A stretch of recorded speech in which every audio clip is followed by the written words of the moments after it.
Hi everyone, how are you? I am Dr. Shabir Khan with Watch and Know Eye Care Channels. तो उम्मीद है आप बिल्कुल ठीक ठाक होंगे। तो आज हमारा टॉपिक है जिसके बारे में आपको इन्फॉर्म करूँगा, वो है कलेरियान के बारे में।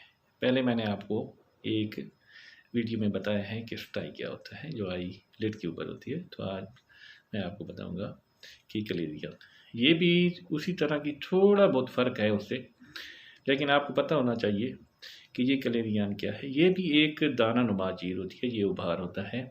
तो ये एक स्वेलिंग सी होती है आई लिड के ऊपर, जो आँख का पपूटा है ऊपर वाला या नीचे वाला, तो किसी के ऊपर भी ये एक या एक से ज़्यादा हो सकती है।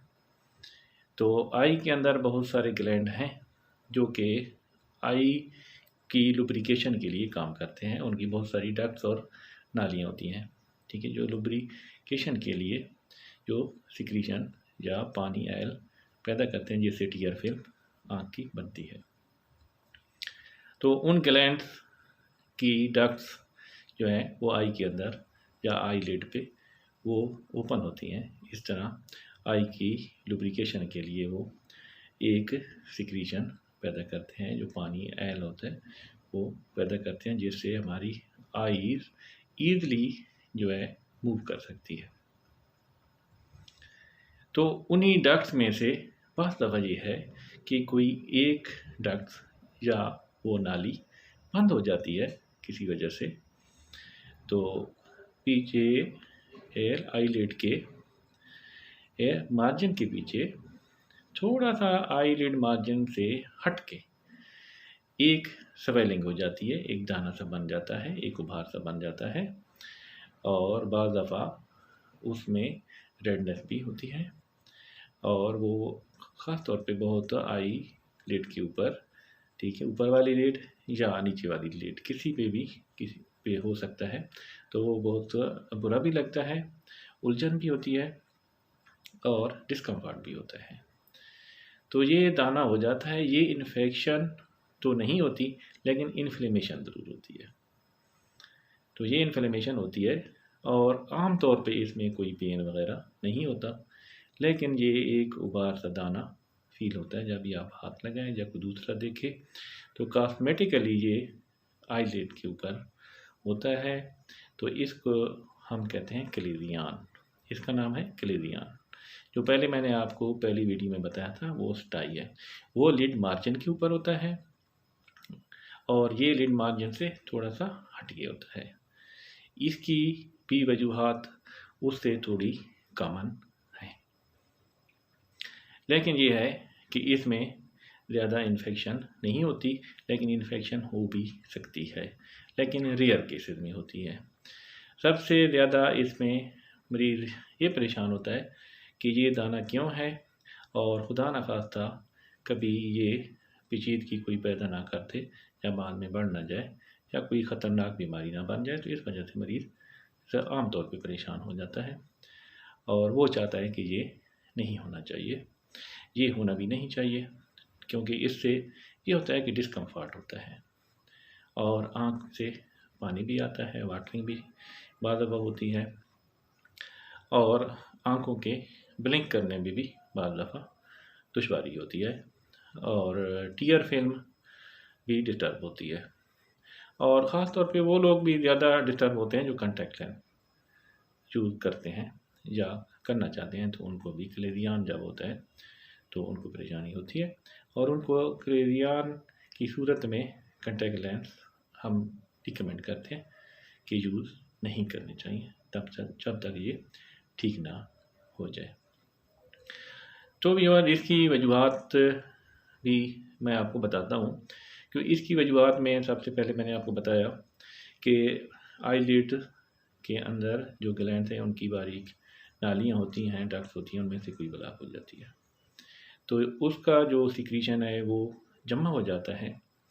तो ब्लॉक होने की वजह से नाली तो जमा हो जाता है, तो वहाँ पे इन्फ्लेमेशन बन जाती है और ये दाना बन जाता है।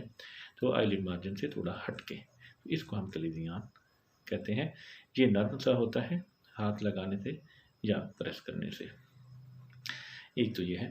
नंबर 2 पे ये है कि ब्लेफराइटिस हो सकती है, ब्लेफराइटिस भी, ये आई लिड मार्जिन के ऊपर ये एक इन्फेक्शन होती है, तो और एलर्जी भी हो सकती है।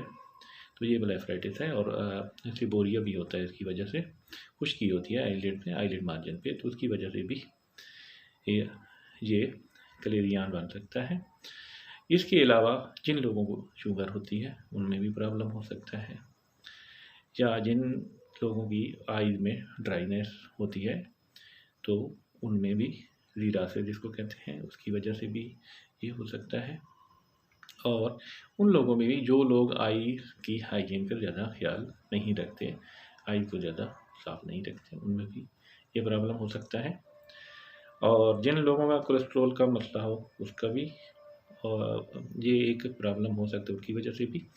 और जिन लोगों को स्किन का मसला हो या ड्राई स्किन हो उनमें भी क्लेरिया बन सकता है। क्लेरियान की एक वजह ये भी होती है कि कई लोगों को बहुत ज़्यादा आँखों में काजल, सुरमा या इस तरह की चीज़ इस्तेमाल करते हैं, तो इसकी वजह से भी आई लिड के ऊपर या आई में जो ग्लैंड की डक्ट होती है उनमें से कई ब्लॉक हो जाती है, तो उसकी वजह से भी क्लेरियान बन जाता है, वो दाना बन जाता है। तो हम रिकमेंड करते हैं कि सुरमा या काजल या ऐसी कोई चीज़ आँख में ना यूज़ की जाए, इससे आँख को फ़ायदा नहीं होता बल्कि नुकसान होता है। तो आई क्या, और इसमें अब मैं आपको बताऊंगा कि इसका ट्रीटमेंट क्या है।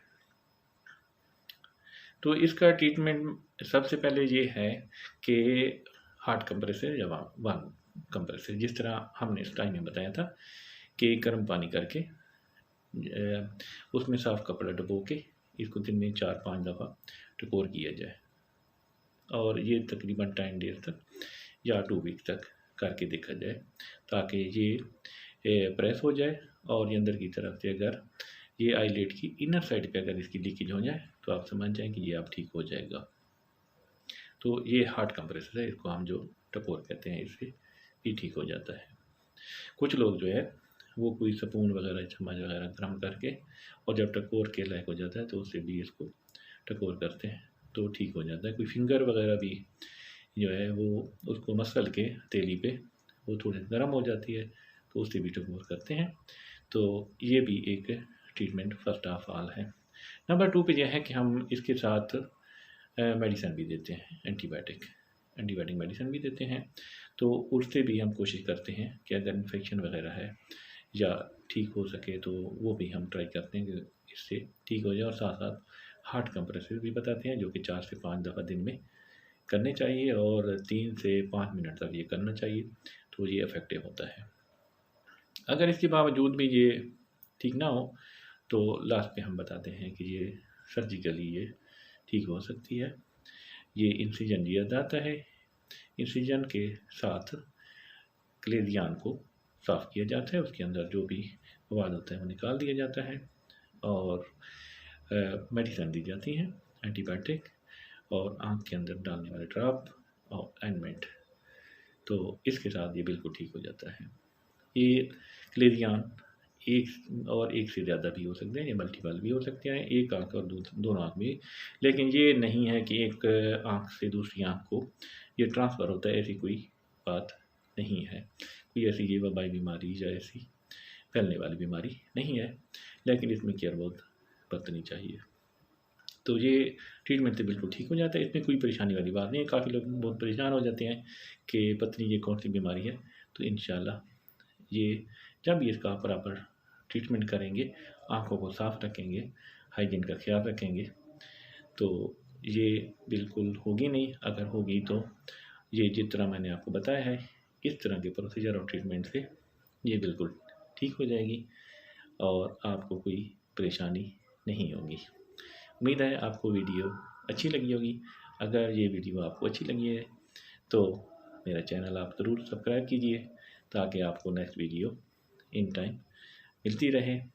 Thank you. इंशाल्लाह मिलेंगे नेक्स्ट वीडियो के साथ। अल्लाह हाफ़िज़। पाकिस्तान जिंदाबाद।